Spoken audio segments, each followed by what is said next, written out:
Hello बच्चों, तो कैसे हैं आप लोग। उम्मीद करता हूँ आप लोग सभी अच्छे होंगे। तो आज के इस न्यू वीडियो में हम लोग पढ़ने वाले हैं पॉलीमर, जो कि हमारा अगला चैप्टर है बहुलक। तो आइए देखते हैं हम लोग इस चैप्टर में क्या है। सिलेबस वाइज टॉपिक वाइज हम पढ़ते हैं। तो सबसे पहले जानते हैं बहुलक होता क्या है, कि बहुलक है क्या। तो बहुलक दो ग्रीक शब्दों पॉली अर्थात अनेक और मियर्स पॉलीमर्स अर्थात इकाई या भाग से मिलकर बना है। बहुलकों का आणविक द्रव्यमान काफी अधिक होता है। क्या होता है, जो बहुलक होते हैं वो दो शब्द से मिलकर बने हैं। क्लियर है। पॉली इसका मतलब होता है अनेक, और मर्स अर्थात इकाई या भाग से मिलकर बना है। बहुलकों का आणविक द्रव्यमान काफी अधिक होता है। इन्हें बृहद अणु के नाम से भी जाना जाता है। क्लियर है, आप लोग स्पष्ट दिख रहा है। उसके बाद जानते हैं पॉलीमर का उपयोग प्लास्टिक की बाल्टी, कप, प्लेट, खिलौने, पैकेजिंग बैग, ऑटोमोबाइल एंड विद्युत कुचालक सामग्री और मशीनों के भाग आदि के निर्माण में भी किया जाता है। क्लियर है। अब बहुलक उच्च अणुभार युक्त बृहद अणु हैं, जो एक या अधिक प्रकार के छोटे छोटे अणुओं एकलक की पुनरावृत्ति द्वारा बनाए जाते हैं। क्लियर है। तो आप लोग को बहुलक समझ में आ गया बहुलक होता क्या है। अब आते हैं एकलक, जानते हैं क्या होता है। मोनोमर। क्लियर है। तो एकलक कुछ संरचनात्मक इकाइयों की बार बार पुनरावृत्ति से बृहद अणु बनती हैं। ये दोहराई जाने वाली इकाइयां एकलक मोनोमर कहलाती हैं। एकलक आपस में सहसंयोजक बंध द्वारा जुड़े होते हैं। देख सकते हैं रिएक्शन दर यहाँ पर समझ सकते हैं आप लोग। क्या है, एन है, CH2 डबल बॉन्ड CH2 है जो बहुलकीकरण करते हैं। तो CH2 एक सिंगल बॉन्ड CH2 बन रहा है। क्लियर बच्चों। तो आइए देखते हैं उसके बाद बहुलकीकरण क्या होता है। बहुलकीकरण क्या होता है, बहुलकीकरण यानी पॉलीमराइजेशन। क्लियर है। तो आइए देखते हैं क्या है कि एकलकों द्वारा बहुलकों के निर्माण की विधि को बहुलकीकरण कहते हैं। क्या, एकलकों द्वारा बहुलकों के निर्माण की विधि को ही बहुलकीकरण कहते हैं, पॉलीमराइजेशन कहते हैं। क्लियर है। अब इथेन से पॉलीथीन का निर्माण और हेक्सामेथिलीन डाइएमीन और एडिपिक एसिड से नायलॉन 66 का निर्माण बहुलकीकरण के उदाहरण हैं। आइए देखते हैं। जैसे ये एथेन है, क्या है यहाँ पे, ये एथेन है NCH2 इक्वल टू CH2, जो पॉलीमराइजेशन कर रहे हैं, इसका बहुलकीकरण कर रहे हैं। तो हमारा CH2 सिंगल बॉन्ड CH2 ये बन रहा है हमारा N, फिर क्रिया करता है तो CH2 single bond CH2 N बन रहा है, यानी ये रिपीटेड यूनिट है। क्लियर है। ये क्या हमारा रिपीटेड यूनिट है। क्लियर है। उसके बाद ये बार का है पॉलीथीन पॉलीमर से। क्लियर है। आइए आगे देखते हैं क्या है बहुलकीकरण की इकाई, यानी बहुलकीकरण की यूनिट क्या अंश। क्लियर है। तो देखते हैं, एक बहुलक अणु में पुनरावृत्ति करते हुई इकाइयों की संख्या को बहुलकीकरण की इकाई कहा जाता है। क्या कहा जाता है, बहुलकीकरण की इकाई। आप लोग क्लियर समझ स्पष्ट हो रहा है। अब आइए आगे देखते हैं। बच्चों वीडियो को स्किप मत कीजिएगा, पूरा देखिए तभी आप लोग को समझ आएगा, क्योंकि एग्जाम भी बहुत नज़दीक है। क्लियर है।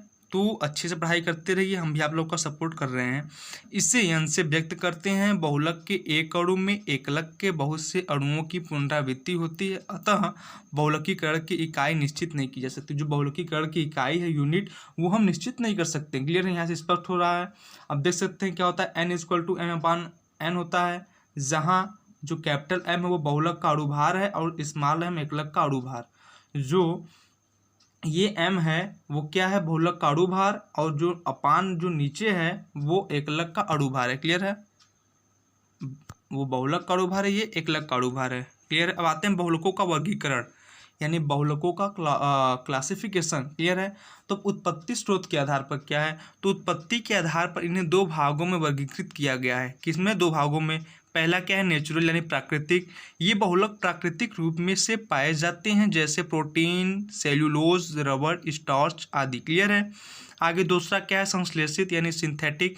ये बहुलक रासायनिक प्रक्रिया द्वारा संश्लेषित किए जाते हैं, जैसे नायलॉन, टेरिलीन, फिनॉल आदि। क्लियर है। अब संरचना के आधार पर क्या है भी देखते हैं। संरचना के आधार पर बहुलकों को तीन भागों में वर्गीकृत किया गया है। पहला क्या है, रेखीय श्रृंखला बहुलक। क्या है, रेखीय श्रृंखला बहुलक। इन बहुलकों में एकलक सहसंयोजक बंध द्वारा जुड़कर पुनरावृत्ति द्वारा एक लंबी श्रृंखला बनाते हैं। इस कारण इनके भौतिक गुण जैसे कि गलनांक तथा घनत्व अधिक होते हैं। अधिक घनत्व वाले पॉलीथीन, पॉलिस्टर आदि। क्लियर है। ये नोट्स जो है बहुत आसान भाषा में बनाया गया है, आप लोगों को समझने में बहुत ईजी होगी। इसे हम टेलीग्राम ग्रुप पे भी आपको हम करा देंगे उपलब्ध। आशीष मैथ अकेडमी वहाँ पे सर्च करिएगा। क्लियर है। तो सौखिक श्रृंखला बहुलक क्या होता है? इन बहुलकों में मुख्य श्रृंखला के साथ शाखाएं भी जुड़ी होती हैं। इस कारण इनके भौतिक गुण जैसे कि गलनांक तथा घनत्व कम होते हैं। जैसे एग्जाम्पल में कम घनत्व वाले पॉलीथीन, ग्लाइकोजन, स्टार्च आदि। क्लियर है। यहाँ पे आप लोग फिगर के माध्यम से समझ पा रहे हैं कि ये बना गया है, ऐसे देख रहे हैं, और ये ऐसे बना है फिगर। क्लियर है। अब यहाँ से ये है, फिर ये नीचे क्या है, फिर एक ऊपर से आया है। इसे कहते हैं क्या? सांख्यिक श्रृंखला बहुलक। क्लियर है। सांख्यिक श्रृंखला बहुलक। क्लियर बच्चों। अब एकलक प्रकृति के आधार पर क्या है? तो एकलक की प्रकृति के आधार पर बहुलकों को दो भागों में वर्गीकृत किया गया है। पहला क्या है? समांगी बहुलक। वे बहुलक जो एक ही प्रकार के एकलक की पुनरावृत्ति द्वारा बनते हैं। क्या कब बनते हैं? वे बहुलक जो एक ही प्रकार के एकलक की पुनरावृत्ति द्वारा बनते हैं समांगी बहुलक कहलाते हैं। जैसे सेलुलोज, प्राकृतिक रबड़, पीवीसी, ईटीसी। यहाँ पे आप देख सकते हैं रिएक्शन द्वारा, ये क्या है? Nc2 है, CH2 इक्वल टू CH2। ठीक है। डबल बॉन्ड CH2, जब ये रिएक्शन कर रहा है तो क्या बन रहा है? CH2 सिंगल बॉन्ड CH2N होमोपोलाइज पॉलीथीन। क्लियर है। स्पष्ट है। ये रिएक्शन कर रहा है। क्लियर बच्चों। अब आगे देखते हैं सबहुलक। आखिर सबहुलक होता क्या है? तो वे बहुलक जो एक से अधिक एकलकों की पुनरावृत्ति के द्वारा बनते हैं उन्हें सबहुलक कहा जाता है। जैसे नायलॉन, पॉलिस्टर, एथिलीन, प्रोपिलीन, रबड़, ईटीसी। क्लियर है। अब आते हैं संश्लेषण के आधार पर कैसे वर्गीकृत किया गया है। तो संश्लेषण के आधार पर बहुलकों को दो भागों में वर्गीकृत किया गया है। अब संश्लेषण के आधार पर भी इन्हें दो भागों में वर्गीकृत किया गया है। पहला क्या है? योगात्मक बहुलक। क्या है? योगात्मक बहुलक। तो जब एकलक आपस में जुड़कर बहुलक श्रृंखला का निर्माण करते हैं तो इसे योगात्मक बहुलकीकरण कहते हैं तथा इस प्रकार से बनने वाले उत्पाद को योगात्मक बहुलक कहते हैं। जैसे पॉलीथीन, पॉलीस्टायरीन, पॉलीविनाइल, इटिस। क्लियर है। अब NCH2 डबल बॉन्ड CH2 है, रिएक्शन आप देख सकते हैं, ये एथेन है। यहाँ पे क्या पॉलीथीन बन रहा है? CH2 single bond CH2N होमोपोलाइजेस्ट। Clear है। अब आते हैं संघनन बहुलक क्या है बच्चों? संघनन बहुलक क्या कहते हैं? तो ऐसी बहुलक जिनका निर्माण दो या दो से अधिक एकलकों के संगठन से होता है को संघनन बहुलीकरण कहते हैं। इस प्रक्रिया से प्राप्त उत्पाद को संघनन बहुलक कहते हैं। क्लियर है। इसके एग्जाम्पल उदाहरण क्या है? नायलॉन 66 है, बेकलाइट है, पॉलिस्टर है, ईटीसी। क्लियर है। अब आते हैं आणविक बलों के आधार पर। तो आणविक बलों के आधार पर बहुलकों को चार भागों में वर्गीकृत किया गया है। कौन कौन से पहले जानते हैं? इलास्टोमर्स। इलास्टोमर्स क्या है आइए जानते हैं। तो ये रबर जैसे ठोस पदार्थ होते हैं। क्या होते हैं? ठोस पदार्थ होते हैं। इनमें लोचदार गुण होते हैं। इन बहुलकों में श्रृंखलाएं परस्पर सबसे कमजोर अंतर आणविक बल द्वारा जुड़ी होती हैं। क्लियर है। यही कमजोर बल बहुलक को इलास्टिक गुण प्रदान करते हैं। जैसे बल्केनीकृत रबड़, बूना एस ईटीसी। क्लियर है। अब आते हैं फाइबर्स। आखिर ये फाइबर्स क्या है? तो फाइबर धागे जैसे ठोस होते हैं और कपड़े, रस्सियां, जाल आदि बनाने में प्रयोग किए जाते हैं। जो फाइबर्स होता है वो हम नायलॉन, सिल्क, पॉलिस्टर, सिंक, कॉटन इत्यादि बनाने के उपयोग में लाते हैं। अब आगे आते हैं थर्मोप्लास्टिक क्या होते हैं। तो इन बहुलकों के मध्य अंतर आणविक बल इलास्टोमर्स और फाइबर के बीच होता है। जो इलास्टोमर्स और फाइबर हैं उनके बीच होता है। ये रेखित या शाखित श्रृंखला वाले अणु होते हैं। जैसे एग्जाम्पल में क्या है हमारा? पॉलीथीन है, पॉलीस्टाइनिन है, ईटीसी। क्लियर है। अब आते हैं थर्मोसेटिंग प्लास्टिक। आखिर ये थर्मोसेटिंग प्लास्टिक क्या होता है? तो थर्मोसेटिंग प्लास्टिक जो है ये क्रॉस लिंक्ड या शाखित श्रृंखला वाले अणु होती हैं। ये अपेक्षाकृत कम अणुभार वाले अर्ध तरल पदार्थों से बने होते हैं। इनका पुनः उपयोग नहीं किया जा सकता। क्लियर है। एग्जाम्पल में बैकेलाइट, यूरिया, फॉर्मल्डिहाइड, ट्रेजिन, ईटीसी। क्लियर है। अब योगात्मक बहुलक और संघनन बहुलक में अंतर। अब इनमें हम अंतर जानते हैं। योगात्मक बहुलक क्या होता है और संघनन बहुलक, अब दोनों में डिफरेंस। क्लियर है। तो योगात्मक बहुलक पहला देखते हैं क्या कर रहा है योगात्मक बहुलक में कि ये असंतृप्त एकलकों से बनते हैं, और जबकि ये क्या करते हैं? ये दो क्रियात्मक समूहों वाले एकलकों से बनते हैं। स्पष्ट है। दूसरा इसमें क्या कर रहा है कि इनके बनने की प्रक्रिया में छोटे अणु पृथक नहीं होते। जो ये बनता है तो छोटे अणु क्या होते हैं? पृथक नहीं होते हैं, जबकि इनके बनने में छोटे अणु क्या होते हैं? पृथक होते हैं। क्लियर है। अब आइए आगे देखते हैं। इनके बनने के लिए प्रेरक की आवश्यकता होती है, जबकि इनके बनने के लिए प्रेरक की आवश्यकता नहीं होती है। वही चौथा कह रहा है कि योगात्मक बहुलक का मूलानुपाती सूत्र एकलक से भिन्न नहीं होता है, जैसे पॉलीथीन, पीवीसी, ईटीसी। उसी प्रकार इसका मूलानुपाती सूत्र एकलक से भिन्न होता है, जैसे टेरिलीन, बेकेलाइट, ईटीसी। अब आते हैं थर्मोप्लास्टिक और थर्मोसेटिंग में अंतर। आखिर इसमें क्या अंतर होता है? तो थर्मोप्लास्टिक जो होता है ये गर्म करने पर मुलायम हो जाते हैं एवं पिघल जाते हैं। क्लियर है? जब हम थर्मोप्लास्टिक को गर्म करते हैं तो ये मुलायम हो जाते हैं और ये पिघल जाते हैं, जबकि थर्मोसेटिंग प्लास्टिक क्या है, ये गर्म करने पर जलना प्रारंभ कर देते हैं। वही दूसरा, इन्हें गर्म करके किसी भी आकार में ढाला जा सकता है, जबकि इन्हें पुनः किसी अन्य आकृति में नहीं ढाला जा सकता है। वही तीसरा, ये कम भंगुर होते हैं जबकि ये अधिक भंगुर होते हैं। और चौथा क्या कह रहा है कि ये कार्बनिक विलायकों में विलय होते हैं, ये अकार्बनिक विलायकों में विलय होते हैं। क्लियर है? ये कार्बनिक विलायक में विलय होता है जबकि ये अकार्बनिक विलायक में। क्लियर है? समझ पा रहे हैं? उसका अपोजिट, इसकी संरचना रेखीय होती है जबकि इसकी संरचना त्रिविमीय होती है। क्लियर है? पांचवा में। अब छठवां क्या कह रहा है कि इनका निर्माण योगात्मक बहुलकीकरण द्वारा होता है, जबकि इनका निर्माण संघनन बहुलकीकरण द्वारा होता है। अब आते हैं पॉलीथीन पढ़ते हैं। आखिर पॉलीथीन होता क्या है? पी तो पॉलीइथिलीन रेजिन थर्मोप्लास्टिक होते हैं जिन्हें एथिलीन गैस से उत्पादित किया जाता है। एथिलीन गैस का उत्पादन प्राकृतिक गैस, फीडस्टॉक या पेट्रोलियम बायो प्रोडक्ट के भंजन द्वारा किया जाता है। अधिकतर ज्ञात पॉलीथीन के रासायनिक सूत्र C2H4N होते हैं। क्लियर है? यहाँ पे देख सकते हैं C2C, ये 2C है और ये H है 4। ठीक है? C2H4 और ये N है। क्लियर है? अब आते हैं पॉलीथीन के प्रकार। तो पॉलीथीन मुख्य रूप से दो प्रकार के होते हैं, पहला कम घनत्व वाली पॉलीथीन और दूसरा उच्च घनत्व वाली पॉलीथीन। तो आगे जानते हैं कम घनत्व वाली पॉलीथीन के बारे में, यानी कम डेंसिटी। क्लियर है? तो कम घनत्व वाली पॉलीथीन उच्च दाब, यानी उनका उच्च दाब जो होता है वो 1000 से 5000 ATM तक होता है। क्लियर है? तथा उच्च तापमान इनका जो है 220 कैलोरी से निर्मित होती है, 220 K से निर्मित होती है। क्लियर है? और वहीं आते हैं उच्च घनत्व वाली पॉलीथीन के बारे में जानते हैं। तो जबकि उच्च घनत्व वाली पॉलीथीन क्या होती हैं? कम दबाव यानी 6 से 7 ATM तथा कम तापमान 333 से 343 K से निर्मित होती है। क्लियर है? अब आते हैं पॉलीथीन के गुण। अब इनके कुछ प्रॉपर्टीज हैं, गुण हैं, आइए जानते हैं। पहला क्या कह रहा है कि कम ताकत और कठोरता। जो पॉलीथीन के हैं इसमें कम ताकत होती है और कठोरता, अधिक उच्च लचीलापन होता है, कम घर्षण, छूने पर यह मोम जैसा एहसास होता है, गलनांक सामान्यतः 120 से 180 डिग्री सेल्सियस की सीमा में होता है। वही छठा का कह रहा है कि पॉलीथीन एक अच्छा विद्युत कुचालक भी है। क्या है? पॉलीथीन एक अच्छा विद्युत कुचालक है। और सातवां का है यह लगभग स्पष्ट, पारदर्शी और दुधिया अपारदर्शी के बीच का होता है, जो पारदर्शी और अपारदर्शी के बीच का होता है। वह पॉलीथीन के अनुप्रयोग जानते हैं कि इनके अनुप्रयोग कहाँ कहाँ करते हैं हम लोग। तो पैकेजिंग, बोतलों और फिल्मों में, चिकित्सा और स्वास्थ्य सेवाओं में, पाइप, होसेस और फीडिंग में। क्लियर बच्चों? घरों के उत्पाद, उपभोक्ता सामानों में, कृषि में, तारों और केबलों में।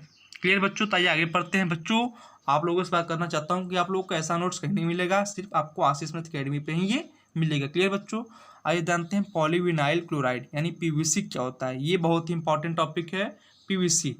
क्लियर है? PVC आइए पढ़ते हैं। तो पॉलीविनाइल क्लोराइड PVC पॉलीथीन और पॉलीप्रोपाइलीन के बाद दुनिया का तीसरा सबसे व्यापार रूप से उत्पादित संश्लेषित प्लास्टिक बहुलक है। तीसरा सबसे व्यापार के रूप में है माना जाता है। हर साल लगभग 40 मिलियन टन PVC का उत्पाद होता है।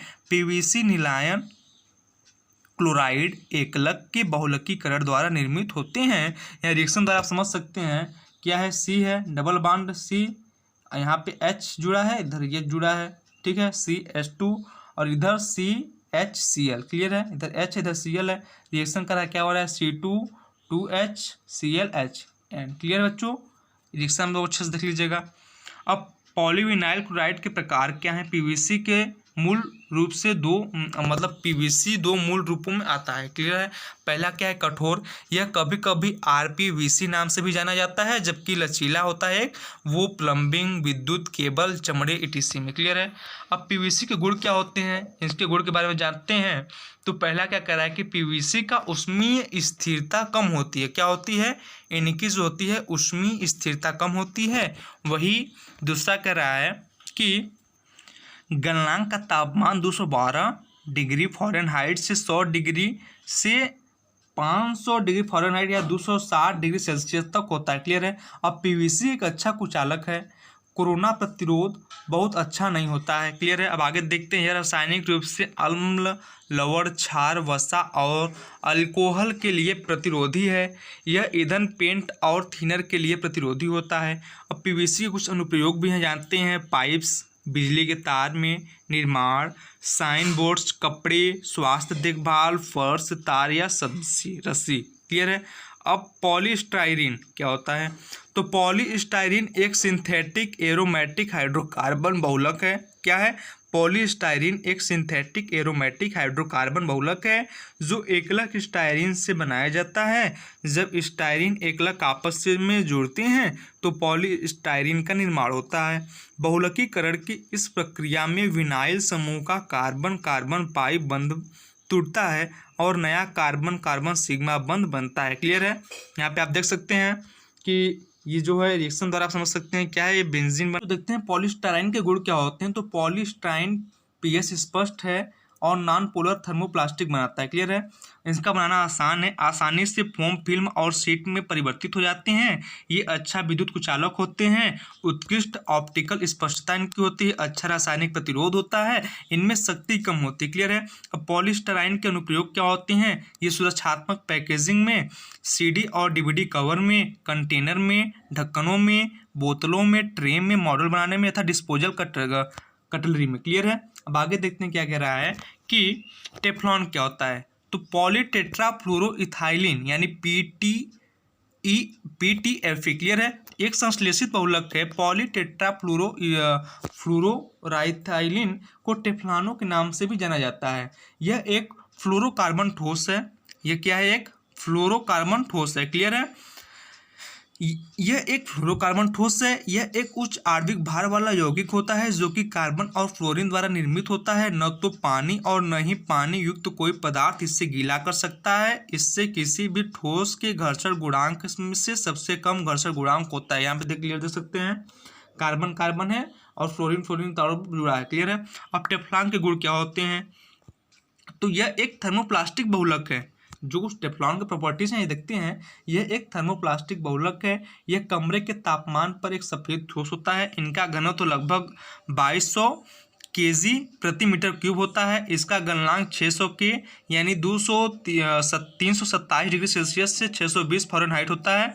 अधिक शक्ति और सामर्थ्य, पानी द्वारा भिगोया नहीं जा सकता, किसी भी ठोस के घर्षण से कम घर्षण गुणांक होता है। अब टेफ्लॉन के अनुप्रयोग, तो बर्तन और अन्य कुकवेयर के लिए नॉन स्टिक कोटिंग के रूप में यह अक्रियाशील होते हैं, स्नेहक के रूप में उपयोग किया जाता है। वही चौथा क्या कह रहा है कि मशीनरी के घर्षण और ऊर्जा की खपत को कम करने में, तथा पांचवा सर्जरी में ग्राफ्ट सामग्री के रूप में उपयोग किया जाता है। अब आइए सबसे मोस्ट इंपॉर्टेंट टॉपिक देखते हैं, क्या ब्यूना एस और ब्यूना एन में अंतर। ये बहुत ही मोस्ट इंपॉर्टेंट और हमारा जो है लास्ट टॉपिक है। क्लियर है। तो जो ब्यूना एस क्या होता है, इसे स्टाइरीन ब्यूटाडाइन रबड़ कहते हैं, जबकि इसे नाइट्राइल रबड़ कहते हैं। वही इसे सबहुलक और मोनोमर स्टाइरीन तक ब्यूटाडाइन होता है, जबकि इस सबहुलक के मोनोमर ब्यूटाडाइन तथा एक्रिलोनाइट्राइल होता है। क्लियर है। वही तीसरा क्या है, इसका निर्माण समीकरण, यहाँ पे समीकरण आप देख सकते हैं। जबकि मैं आपका समीकरण एक कॉपी पेन पे आपको हम अच्छे से ब्लैक बोर्ड के माध्यम से समझाएंगे। क्लियर है।